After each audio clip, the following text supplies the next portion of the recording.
মাগুরায় ধর্ষকের বাড়িতে আগুন দিয়েছে বিক্ষুব্ধ জনতা। নিজ নান্দওয়ালি হিটু শেখের বাড়ির সামনে থেকে বিস্তারিত জানাচ্ছেন সুজন মাহমুদ। সুজন আছেন সেখানে, কি দেখতে পাচ্ছেন বিস্তারিত জানাবেন।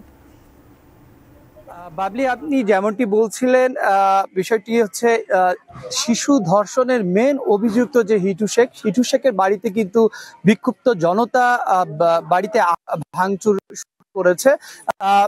আমরা একটু আগে আপনাদের আরেকটু বিষয় জানিয়ে রাখি, সেটা হচ্ছে শিশুটি প্রথমে ঢাকা থেকে মাগুরা স্টেডিয়ামে নিয়ে আসা হয়। সেখান থেকে মাগুরা স্থানীয় নোমানী ময়দানে প্রথম জানাজা হয়, দ্বিতীয় জানাজা হয় আমরা ইতিমধ্যে জানতে পেরেছি। এই কথা শুনতে শুনতেই আমরা জানতে পেরেছি যে এই শিশুটির প্রধান যে ধর্ষক হিটু শেখ, সেই হিটু শেখের বাড়িতে মাগুরা নিজ নান্দওয়ালি মাঠপাড়া এলাকাতে আমি এই মুহূর্তে রয়েছি। সেখানে কিন্তু বিক্ষুব্ধ জনতা কিন্তু তার বাড়িতে আগুন সহ ভাঙচুর শুরু করেছে। জুস রাখতে আমার পছন্দ স্টাইলিশ ও ফুড গ্রেড আরএফএল চপ। জুস রাখার জোশ চপ। যদি একটু আপনাদের কাছ থেকে দেখানোর চেষ্টা করি, দেখতে পাচ্ছেন যে হিটু শেখের যে বাড়িটি, সেই বাড়ি কিন্তু বিক্ষুব্ধ জনতা কিন্তু খেপে গেছে এবং সেখান থেকেই কিন্তু আমরা রয়েছি এবং দেখানোর চেষ্টা করি। দেখতে পাচ্ছেন যে এখানে কিন্তু তারা এই যে বিক্ষুব্ধ জনতা, তারা বাড়িটি গুড়িয়ে দিয়েছে বললেই চলে। দেখতে পাচ্ছেন যে এই মুহূর্তে রয়েছি হিটু শেখের, শিশুটির প্রধান যে ধর্ষক যে আসামি, তার বাড়ির সামনে এই মুহূর্তে রয়েছে এবং তার বাড়িটি অলরেডি ভেঙে ফেলেছে বিক্ষুব্ধ জনতা।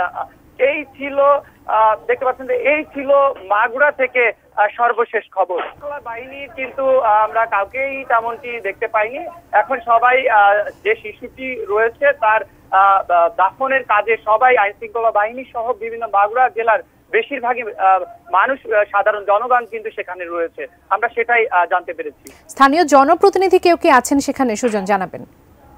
সেখানে স্থানীয় জনপ্রতিনিধি বলতে এখানে রয়েছেন মাগুরা 2 আসনের বিএনপির মনোনয়ন প্রত্যাশী যিনি রয়েছেন রবিউল ইসলাম নয়ন, তিনি সেখানে রয়েছেন এবং মাগুরা 1 আসনের যে মনোনয়ন প্রত্যাশী মনোয়ার হোসেন খান, তিনি কিন্তু সেখানে রয়েছেন। তাছাড়া এখানে দেখতে পেয়েছি প্রশাসনের আমাদের মাগুরা জেলা প্রশাসক